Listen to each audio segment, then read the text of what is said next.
So much love.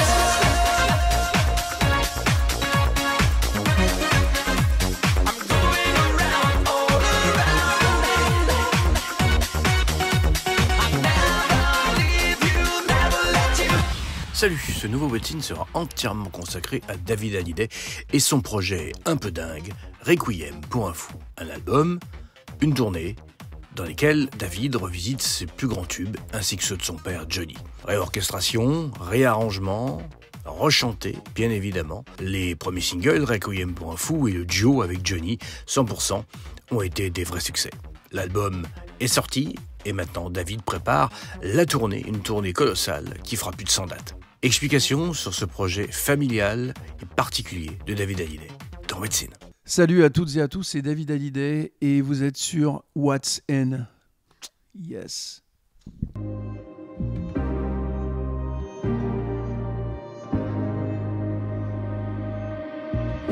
J'ai pas toujours trouvé les mots pour bercer tes rêves d'enfant.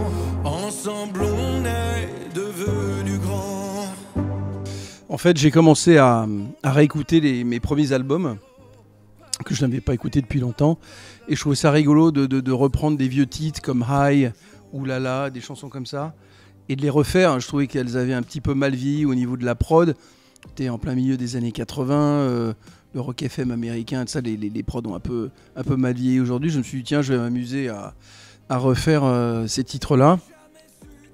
Et donc ensuite ça s'est décliné sur d'autres titres. Je me suis dit tiens, pourquoi pas réécouter 100% certains titres de l'album que j'avais composé pour lui et voir aussi si je peux faire quelque chose d'intéressant au niveau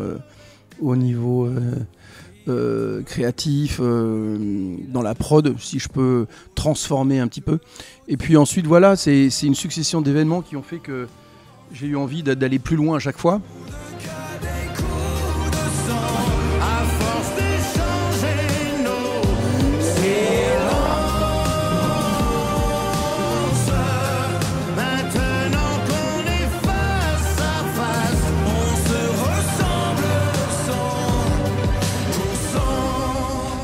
Finalement, dans le sien, je me suis dit tiens, pourquoi pas aller revisiter des chansons que j'ai pas composées pour lui et qui ont bercé mon enfance quelque part.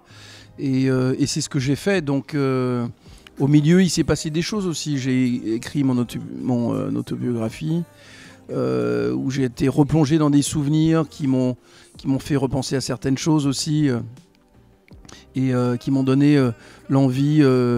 Ou la curiosité d'explorer un petit peu ce que je n'avais pas fait encore jusqu'à présent. Puis c'est bien de faire des nouvelles choses, de se mettre des challenges comme ça et de faire des choses un peu compliquées. Peu importe si la vie menace ce qui reste en nous d'innocent, puisqu'on se comprend à présent. Peu à peu la douleur s'efface, on n'en garde plus qu'une trace, comme une offense au temps qui passe. Je voulais ce challenge-là et voilà, donc je suis arrivé à finalement faire tiens, qu'est-ce que je vais raconter ? Et finalement, je vais raconter ce qu'on a commencé à raconter tous les deux dans 100%, c'est la suite de 100%.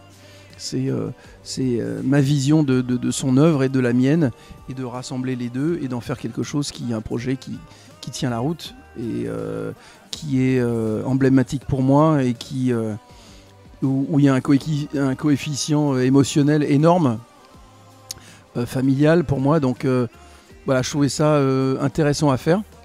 Donc je m'y suis attelé il y a 2 ans à peu près.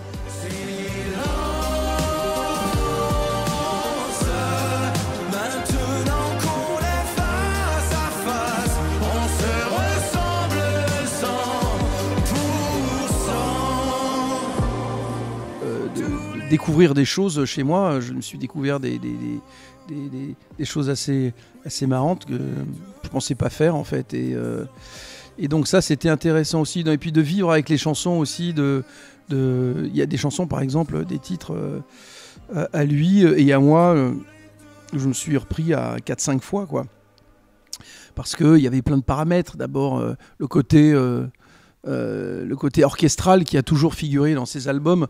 Tous ces albums sont très orchestrés, on va dire, d'une façon symphonique. avec des cordes, c'est magnifique d'ailleurs. Donc je me suis dit, bah, tiens, la première chose que j'ai envie de faire, c'est enlever ça et proposer quelque chose de nouveau et penser vraiment à la scène. C'est-à-dire que Requiem pour un fou, je l'ai voulu théâtral, cinématographique. 100%, je voulais que ce soit assez cinématographique aussi. Donc voilà, tout le projet Requiem pour un fou, je l'ai pensé comme ça, pour la scène. Et musicalement, pour la scène aussi. Donc j'ai donné un bon coup de fouet dans certains des titres. Par exemple, Derrière l'amour, qui est une chanson beaucoup plus lente que ce que j'en ai fait là aujourd'hui. Qui était très très belle, j'adore ce titre. C'était plus une balade, là j'en ai fait quelque chose de plus scéno. Et avec plein de titres comme ça. Si vous me laissez cette nuit à l'aube, je vous donnerai ma vie.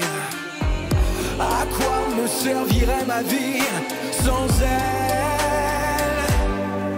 Je n'étais qu'un fou, mais par amour, elle a... Ma jolie Sarah, que j'ai joué à la batterie avec lui plusieurs fois aussi.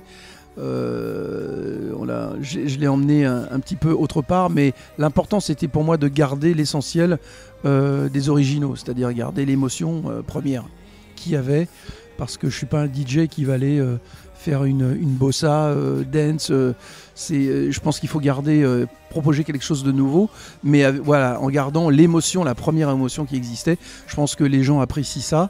Voilà, donc donc ça a mis du temps. J'ai vécu avec ces titres pendant un bout de temps, le temps d'être assez confiant pour me dire allez c'est bon, maintenant je peux le sortir. qu'il meurt d'amour.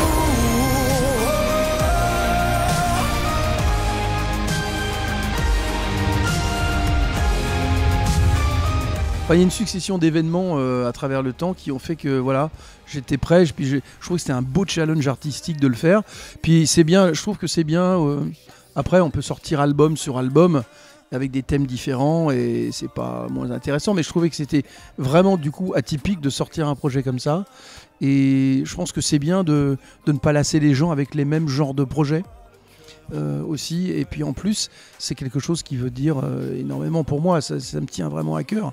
Je le fais aussi pour mes enfants. Je le fais aussi dans le clip. Je pensais au premier. Je me dis qu'est-ce qu'on va faire pour le clip de 100%, puisque j'en ai fait le premier duo phonographique entre lui et moi. On l'a chanté plein de fois tous les deux, en live, même en télé, on l'a chanté plein de fois.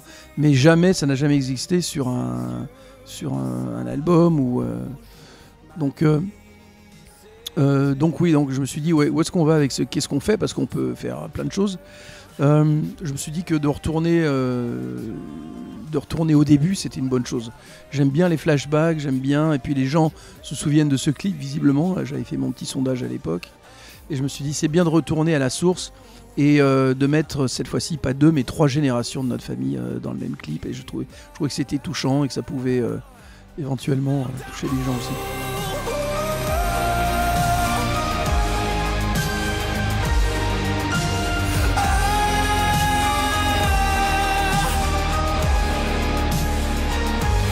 Qui meurt d'amour.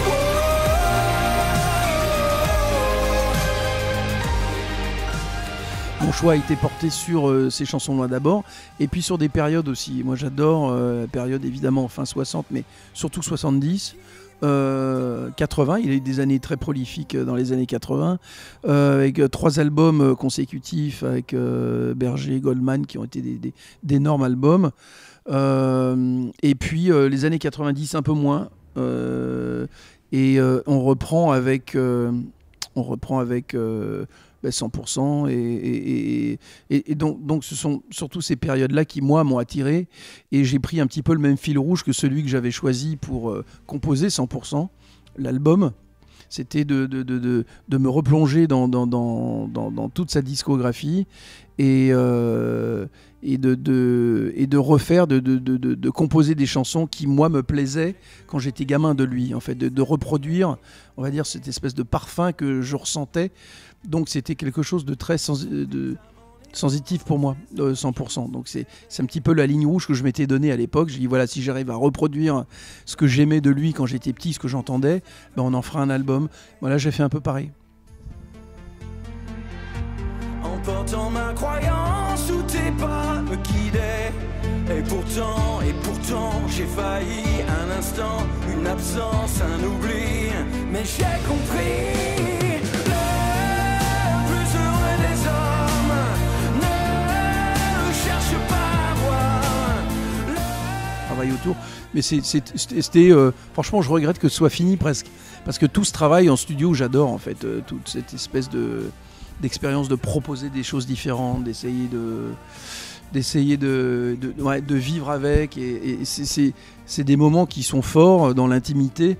Et donc, il y en aura d'autres. Mais c'était, j'ai vécu 2 ans forts, ça c'est sûr. Je me demandais comment ça allait, en fait, comment allait sonner le résultat final, en fait. Si moi, si c'était bien pour moi et vrai, en fait, c'était ça, moi, je voulais et puis c'est mon interprétation, c'est ma façon de chanter sur ces titres-là, voilà. Et donc j'étais pas vraiment focalisé sur le chant, mais plus sur le choix des titres, en fait. Et sur l'histoire que j'allais rencontrer dans cet album, plutôt que sur le chant. Et j'ai vu tout de suite le premier titre que j'ai chanté, c'était Requiem pour un fou. Et quand j'ai vu que ça collait, je me suis dit, bon, théoriquement, si tout va bien, je suis capable de chanter l'envie, vivre pour le meilleur, derrière l'amour. Et au-delà de nos différences,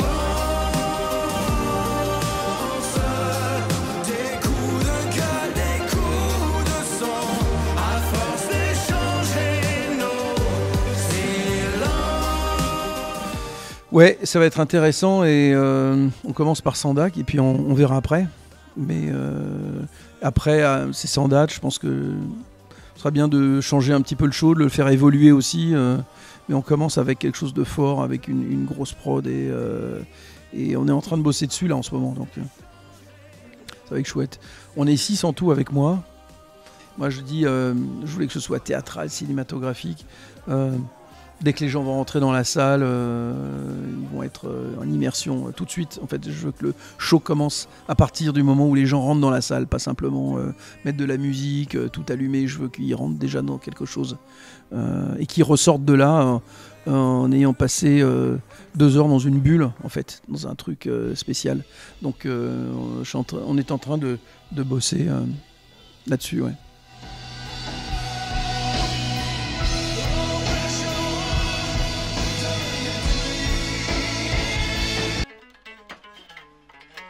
empêche-moi de me détruire. On a fait 100%. On m'a demandé, enfin, il m'avait demandé de faire la suite. Et j'avais commencé à le faire et j'avais commencé à composer 5 titres. Et puis finalement, je me suis dit, mais pourquoi aller refaire quelque chose qui a déjà été bien fait et qui a été... Est-ce que c'est pas de la surenchère ? Est-ce qu'on devrait... Moi, j'avais dit à mon père, je dis, écoute, on a eu... tout a été réuni dans l'univers pour que tu puisses cartonner avec cet album. On a eu... y a un truc un peu magique qui s'est passé sur cet album. Pourquoi remettre ça vraiment après, écrire 1 ou 2 titres, oui, pourquoi pas, mais voilà. Donc moi j'en ai préféré rester là sur une référence. Et pareil pour celui-là, je sais pas. On va déjà voir ce que ça fait. Et puis on verra, je sais pas, j'ai pas de... On est y a plus de 20 ans d'écart, donc on a 25 ans d'écart. Le monde a changé, l'univers musical a changé, le monde de la musique a complètement changé, tu sais pas en fait. Donc à voir, mais on verra.